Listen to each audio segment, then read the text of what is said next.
majestic and royal and magical as you envision. Yes po. Alright, and with that, let's get down to business. Let's go over to our Q&A portion of today's media conference. So, let's start first with Pao Kanyamo as he asks your questions for your upcoming debut, Princess. Hello, Princess! Hello po. Advance happy birthday! Thank you so much po. Thank you din po sa pagpunta. Thank you, sit back. So, Princess, before I ask regarding your birthday, I just want to ask first regarding your life after the BBB kasi sobrang busy mo ngayon. Yes po. Di ba meron kang You're My Favorite Song, and ngayon, magdidibo ka na. How's life? Well, life naman po, actually super blessed ko po talaga ngayon. Lalo na po after PBB, pagyabas po namin, lahat po talaga na pinangarap ko and like parang na-envision ko dati nasa loob ng bahay, nagkakatotoo po talaga. Unti-unting nagkakatotoo dito sa labas. And of course po, mas nadagdagan po ako ng mga taong sumusuporta sa akin, nagmamahal po sa akin. So, and ayun nga din po, may blessing din po sa akin yung YMFS kasi isa din po yun sa pangarap namin nung nasa loob ng bahay. Pero ito ba yung time of the year na very hands-on sa pag-aayos na ngayon, especially sa 18th birthday mo? Actually po, last month ko lang po talaga ito plinano kasi sabi ko, ayoko po talaga mag-debut. Pero sabi kasi nila once in a lifetime lang to. So, ngayon po talaga, medyo stressful yung preparation kasi halos less than a month away na lang po. Pero gusto ko talaga sa debut ko, very hands-on ako. So, as much as possible, sa gown ko, sa styling, everything po, ako po talaga nagplan. So, last question. So, are we expecting yung mga fellow PBB mo na may invite din dito sa 18th birthday?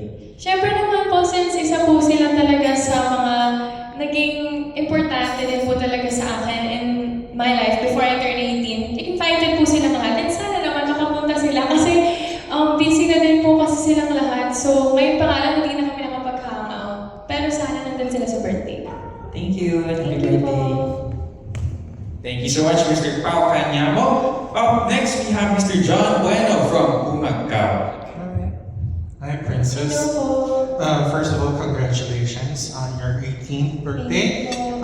Aside from that, you're doing music. Can you tell us, like, what are the plans now that you are part of also GMV? Can you tell us more about that? Okay po. Actually po, yung collaboration po with Viva and GMA, nalaman ko po siya before pa. And sobrang, this year lang din po in-announce yung collaboration nila. So I'm very grateful po that I'm one of the artists na napili po nila for that. And kasama din po nun is pag-release din po ng album ko, which is, yun din po yung collab nila, yung GMV. And yung AMA naman po, nalaman ko na siya before last year pa po, pero this year ko lang din po na-record.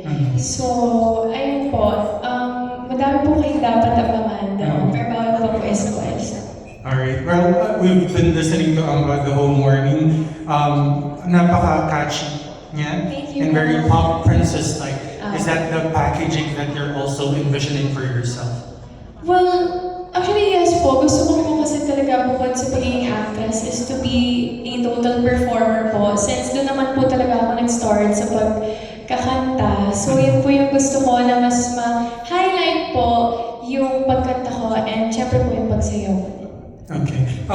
You have had several singles out previously, but it was with other artists. Yes. Na kinanta mo. But this one, specifically for you, which is Amba, can you tell us how you made this particular single? Paano yung pag-create niya? Can you tell us more about that? Well, actually po, ang sinabi lang po kasi talaga sa akin is magkaka-single po ako. And sabi nila, gusto nila yung single na yun is ma-highlight pa rin yung pagka-youthful, yung very, ayun nga po, pop, may parang pop princess, yung parang inaano nila sa akin. So, sa making po ng AMA, like yung mismong pag-produce po nun, hindi po ako involved. Pero like, nung napakinggan ko naman po, sobrang natuwa po ako kasi yun din po yung na-envision ko as my first single. Who wrote it, by the way?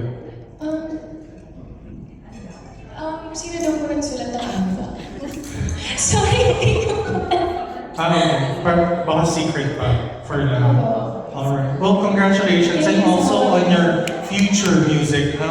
Kasi may plans sila sa'yo. Thank you.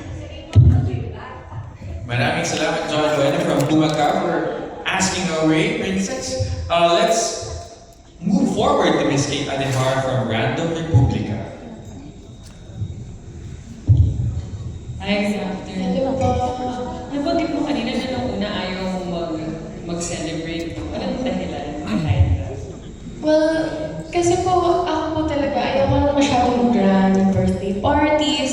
Gusto ko lang po talaga mag-travel. Actually po, gusto ko mag-travel sa Europe. Kasi gusto ko, sabi ko, gusto ko parang maranasan ko ng prinsesa. Pwede ko sa Europe marami mo. Ganun. Tapos gusto ko lang din kasama ko family ko. Pero sabi ko nga po kanina, mas nadagdagan din po kasi yung family ko outside of my family. So gusto ko po ma-celebrate to with them. And may magbabago ba sa'yo sa rules ng parents mo ngayon na mag-18 ka na? Sana po mas, Andiyan si Mami. Siguro less stricter. Kasi right now, syempre, bantay sarado. And ako din po kasi yung bunso talaga. So feeling ko wala din masyado magbabago in terms of sa ano nila. Pero happy naman po ako sa okay. Meron bang women na, older women you look up to? Yun. Ngayon na you'll be presented as a woman. Actually po, since PBB, sinasabi ko na po talaga ito, mami ko po talaga ang aking role model and inspiration. Wow, huwag kang iiyak, mami. Pero ayun po, now that I'm turning 18, mas gusto ko po talaga na mas maging responsible like her, mas maging strong pa po like her. And last na you're known for singing, no?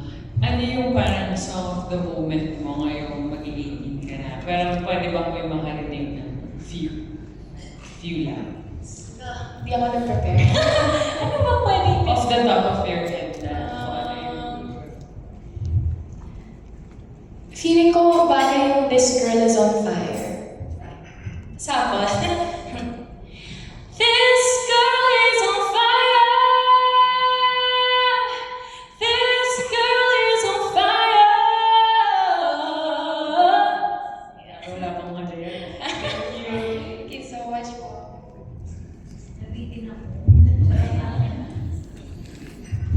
Thank you so much, Miss Kate Adehar from Random Republica for asking away, and also to Princess Den for giving us an awesome sample of Girl on Fire. Now, let's move on to Miss Angelica Villanueva. Hello, Princess. First of all, advance happy birthday. Di you baby ka din pala. Since you'll be turning 18, no? Pero at kanina lang pakita sa atin ng video yung different side of Princess Adi. Isang fierce, tapos isa medyo princess. Yan. So, after turning 18, ano yung image or side mo ang gusto mong makita ng fans mo?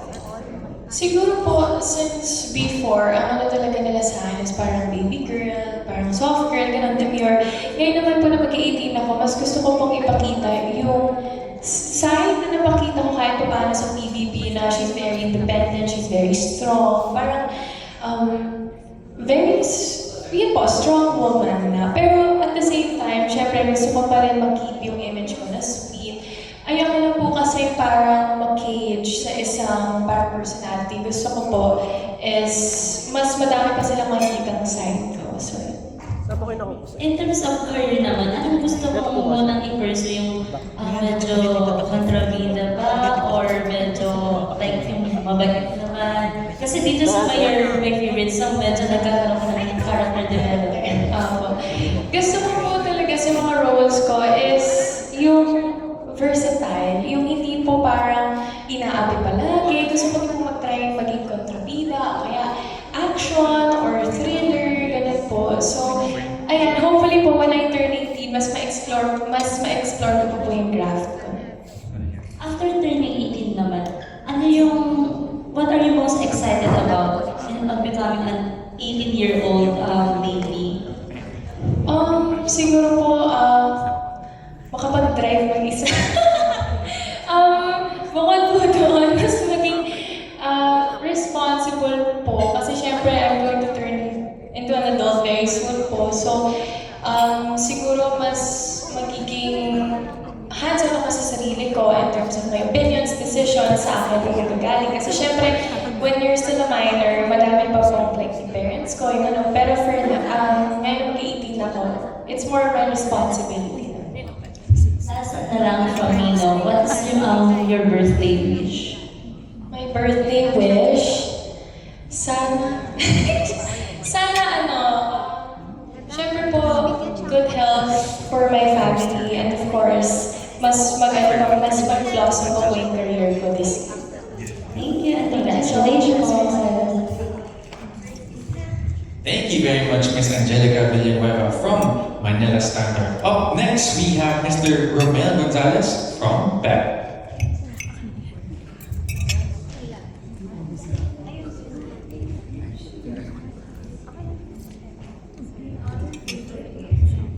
Hi, Princess. First, happy birthday. Thank you so much. Ang una kong tanong, pwede ka bang mag-share ng a few details of debut mo? Like, sino yung mga celebrities sa 18 Roses, 18 Candles, sino ang last dance mo? Actually, dami din po nagtatanong sa akin na sino last dance ko, sinong escort. Pero, mga in-invite ko po, syempre nandun po yung PBB housemates po, yung mga nakatrabaho ko po yung before sa mga shows ko, sa Royal Blood, sina Sir Ding Dong po, sina Miss Megan, hopefully sa Free Every po, sina Sir Alfred. And yung mga nakatrabaho ko pa po before. Pero right now po, nagpa-finalize pa din po ako kung sino yung mga kasama sa 18s ko. Ganito yung mga iba sa PBB na iimbitahan mo? Actually, lahat po sila. Yung batch Yung batch po. And then my next question, Princess, is since 18 ka na, sino si Princess ngayong 18 na hindi siya noong bata pa? Siguro po si Princess ngayon is more, parang she's more of a woman na. Kasi dati po, di ba, very baby girl, very Ngayon naman po, mas gusto mo ipakita yung mas mature side ni Princess, while still parang nandun pa rin po yung youthfulness ko syempre. And next question ko, Princess, lagi natin tinatanong to sa mga magagandang tulad mo. May plano ka bang sumali ng beauty pageant? At saan kung sakali? Well, actually, sa lahat po kasi tinatanong talaga ako kung mag-beauty queen daw po. Of course, I'm not closing my doors, but if the opportunity comes, syempre po I might consider. Pero for now, wala pa po siya sa isip ko. Sino idol mong beauty queen? Si Ate Catriona po talaga or si Ate Pia po. Ayun. Thank you and congratulations. It's happy birthday, Princess. Thank you very much, Mr. Romel Gonzalez from BEP. Following Mr. Romel, we have Mr. Rick Gallardo of Business Mirror. Hello, Iha. Hello po. Jump off tayo from the beauty pageant question. If you were to spend an entire day with a princess, a real life princess, a princess from the fairy tale, or somebody named Princess, who would you like to spend a whole day with and why? Like a princess po. A princess, pwedeng princess sa totoong buhay, pwedeng patay na, pwedeng princess sa fairy tale, pwedeng princess ang pangalan. Siguro po, since mahilig talaga ako sa mga Disney princesses, I choose po si Rapunzel. Kasi parang sa story niya, si Rapunzel, di ba, her whole life, parang kulong siya sa isang lugar, she doesn't know kung ano yung life outside of that. So, gusto niya mag-explore, gusto niya makita, mas malaman pa yung sarili niya. So, siguro po, nakaka-relate ako sa kanya. In some way, now na mag-18 na ako, mas gusto ko pa po kasi talaga makilala si Princess outside of, syempre, opinions ng ibang tao. Kasi kahit pa paano po, lumaki din ako sa showbiz talaga. So, gusto ko pong makilala siya outside of showbiz, like sa studies, sa iba pong aspeto ng buhay.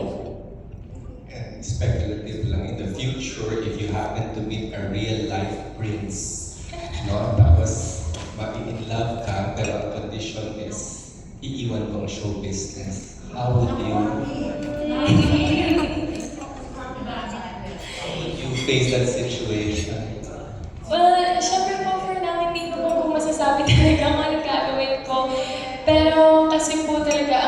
pinopromise ko po sa sarili ko, and of course sa parents ko din po, is wala po talagang lalaki na makakasira sa career na pinaghirapan ko pong buuin, kasama yung mga taong tumulong po sa akin doon. So, sana po yung magiging future partner ko, supportive po siya sa career ko. You've never had a boyfriend. Never po.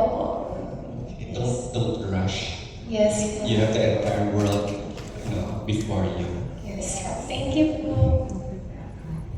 Thank you very much, Mr. Ricky Gallardo from Business Mirror, and thank you so much to our dearest members of our press for asking away, sharing your questions for our dear princess as she prepares for her 18th birthday, aka her debut in the next few weeks. And thank you very much as well, Princess, for sharing your stories with us. And may we invite you to stand up for a quick photo op with our dearest members of the press.